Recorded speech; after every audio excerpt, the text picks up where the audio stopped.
नमस्कार, मैं हूं अंजलि और आप देख रहे हैं आरपीएस समाचार। तो चलिए शुरुआत करते हैं आज की बड़ी खबर से। बाबा साहेब भीमराव अंबेडकर विश्वविद्यालय लखनऊ की 10वीं दीक्षांत समारोह को राष्ट्रपति द्रौपदी मुर्मू का संबोधन। प्रमुख रूप से उपस्थित राज्यपाल श्रीमती आनंदीबेन पटेल जी, उत्तर प्रदेश सरकार में उच्च शिक्षा मंत्री श्री जगेंद्र उपाध्याय जी, कुलाधिपति डॉक्टर प्रकाश सिंह बर्तुनिया जी, कुलपति प्रोफेसर संजय सिंह जी, अन्य गणमान्य अतिथियों, शिक्षकगण, अधिकारीगण, अभिभावकों, प्यारे विद्यार्थियों, देवियों और स्वजनों, ये मेरे लिए हर्ष का विषय है कि आज मुझे डॉक्टर भीमराव अंबेडकर के नाम पर स्थापित बाबा साहेब भीमराव अंबेडकर विश्वविद्यालय के दीक्षांत समारोह में भाग लेने का अवसर प्राप्त हुआ। डॉक्टर भीमराव अंबेडकर मेरे लिए भगवान के समान है। भीमराव अंबेडकर कुछ ऐसे किए थे जिसके लिए मैं आपके सामने खड़ी हूँ।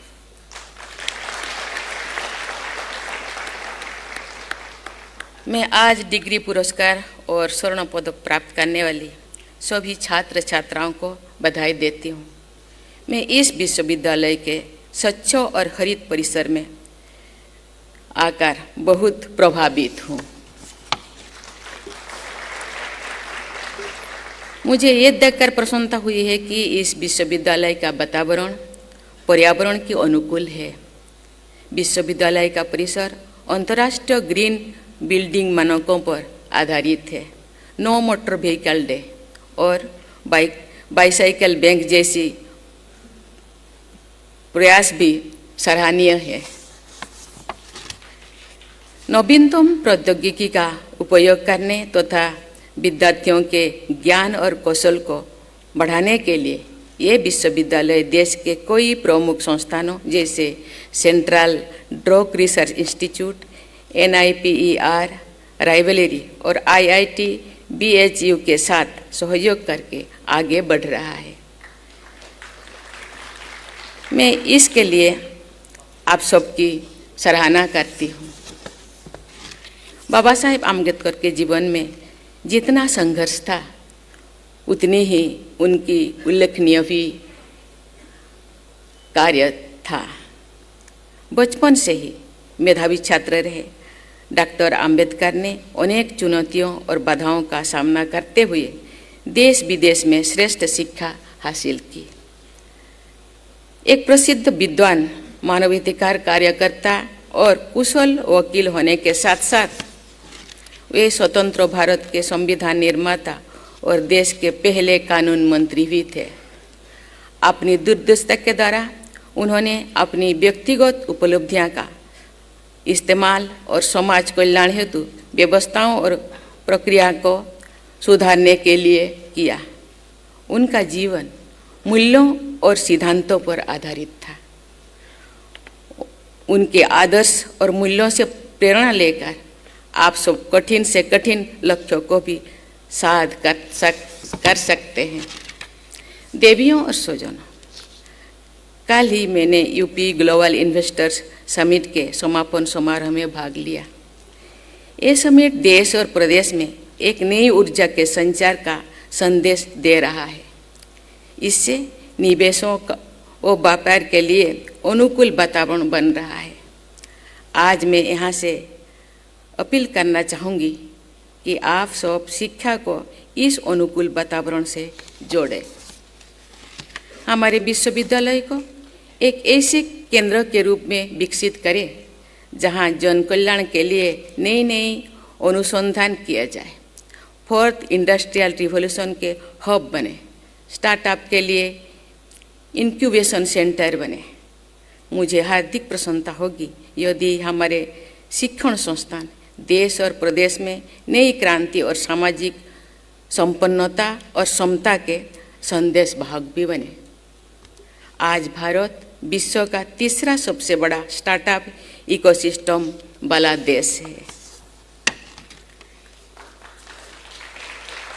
सभी शिक्षण संस्थानों, विशेष रूप से विश्वविद्यालयों और तकनीकी शिक्षण संस्थानों से ये अपेक्षा है कि ये इस इकोसिस्टम का भरपूर लाभ उठाए और अपने विद्यार्थियों को रिसर्च और इनोवेशन के लिए प्रोत्साहित करे।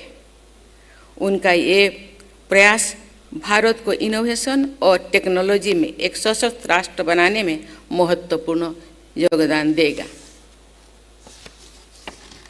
राष्ट्रीय शिक्षा नीति 2020 में भी रिसर्च और इनोवेशन की आवश्यकता पर जोर दिया गया है। कौशल आधारित शिक्षा, लचीली पाठ्यक्रमों और बहु विषयक दृष्टिकोण पर बल देने हुए हेतु भारत को नॉलेज सुपर पावर बनाने ही इस राष्ट्रीय शिक्षा नीति का उद्देश्य है। बाबा साहेब भीमराव अंबेडकर विश्वविद्यालय को इस शिक्षा नीति को लागू करने में तत्परता दिखाने के लिए मैं बहुत बहुत बधाई देती हूँ। देवियों और स्वजनों, बाबा साहेब अंबेडकर का मानना था कि गरीब और ज़रूरतमंद लोगों तक शिक्षा की सुविधाएं पहुंचना एक विश्वविद्यालय का मूलभूत कर्तव्य है। उनके अनुसार एक शिक्षण संस्थान को सभी वर्गों के विद्यार्थियों के बिना, किसी भेदभाव के बिना अच्छे शिक्षा देनी चाहिए। मुझे बताया गया है कि ये विश्वविद्यालय अनुसूचित जाति और अनुसूचित जनजाति के विद्यार्थियों को 50% आरक्षण देकर उनके उत्थान के लिए सराहनीय कार्य कर रहा है। मुझे विश्वास है कि बाबा साहेब अंबेडकर के नाम पर बना ये विश्वविद्यालय उनके आदर्शों के अनुसार देश प्रदेश में शिक्षा का प्रसार करता रहेगा। आज इस विश्वविद्यालय में Birsa Munda students activity centre का उद्घाटन करके मुझे बहुत प्रसन्नता हो रही है। भगवान बिरसा मुंडा की जीवनी युवाओं के लिए प्रेरणा का स्रोत है। मुझे विश्वास है कि विभिन्न स्पोर्ट्स फैसिलिटी से युक्त ये सेंटर स्टूडेंट्स की फिजिकल फिटनेस के साथ साथ उनके ऑलराउंड डेवलपमेंट में भी मदद करेगा। मैं भगवान बिरसा मुंडा के नाम पर स्टूडेंट एक्टिविटी सेंटर बनाने के लिए विश्वविद्यालय की पूरी टीम को बधाई देती हूँ। प्यारे विद्यार्थियों, दीक्षांत समारोह विश्वविद्यालय और विद्यार्थियों के लिए एक अत्यंत महत्वपूर्ण अवसर होता है। आज के दिन आपको कई सालों की कड़ी मेहनत का फल मिलता है।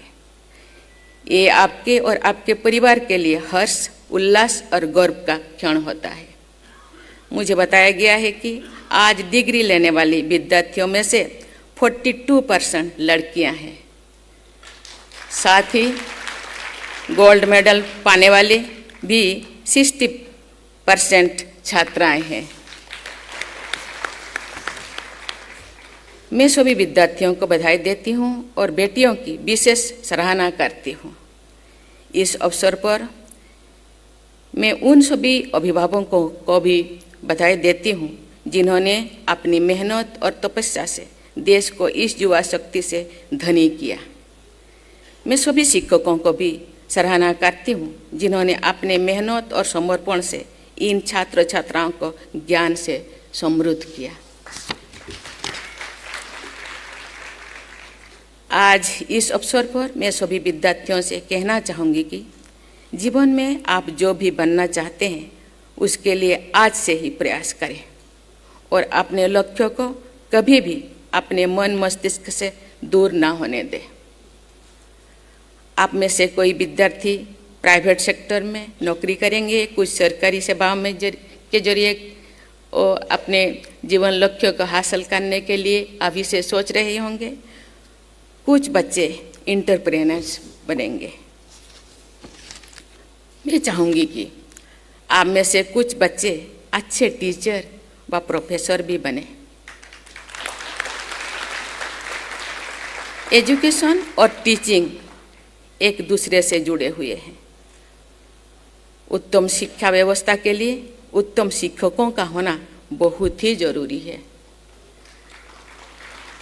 राष्ट्रीय शिक्षा नीति 2020 भी इस बात पर जोर देती है कि शिक्षकों को शिक्षा व्यवस्था में मूलभूत सुधारों के केंद्र में होना चाहिए।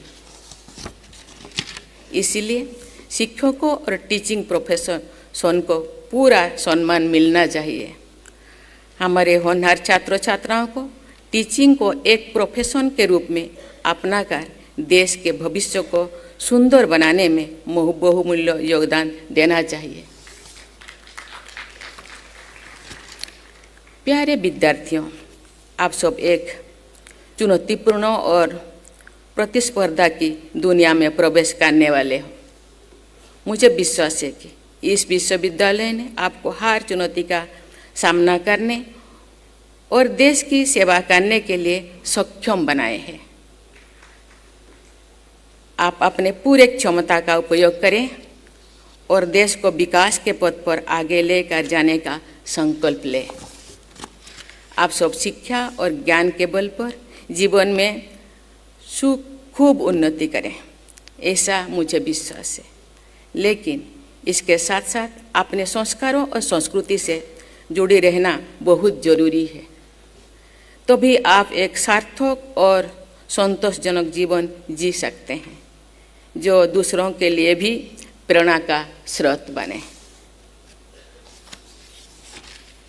अमृतकाल का ये समय सक्रियता और प्रगतिशीलता का है। देश प्रगति की राह पर आगे बढ़ रहा है।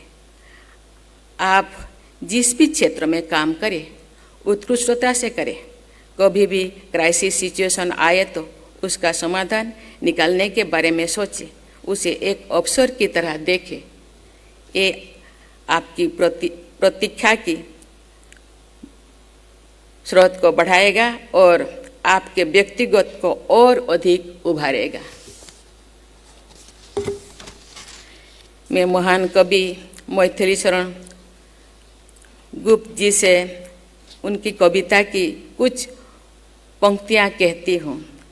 नहीं विघ्नों बाधाओं को हम स्वयं बुलाने जाते हैं।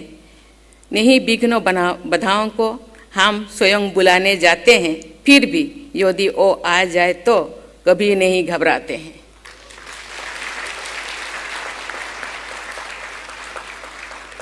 मेरे मत में तो विपदाएं हैं प्राकृतिक परीक्षाएं। उनसे वही डरे जो कच्चे हो, जिनकी शिक्षा दिखाएं कच्चे हो, उनको वही परीक्षाएं से डरते हैं। आप सभी से अपेक्षा है कि आप अपने समर्पण और ईमानदार प्रयासों के माध्यम से देश को आगे ले जाने की जिम्मेदारी लेंगे और साथ ही सामाजिक और नैतिक मूल्यों से भी जुड़े रहेंगे। मैं एक बार फिर सभी विद्यार्थियों और इस विश्वविद्यालय से जुड़ी सभी लोगों को बधाई देती हूँ। आप सबको एक पूर्ण रूप से विकसित राष्ट्र के निर्माण कार्यों में दृढ़ संकल्प और प्रतिबद्धता के साथ जुड़ना है और अपना अमूल्य योगदान देना है। आपके स्वर्णिम भविष्य के लिए मेरी अनेक अनेक शुभकामनाएं। धन्यवाद। जय हिंद, जय भारत।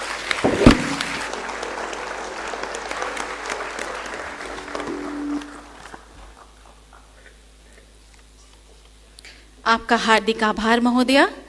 हम सभी आपके बहुमूल्य समय एवं आशीष वचनों के लिए अंतर्मन से आपका आभार व्यक्त करते हैं। साथ ही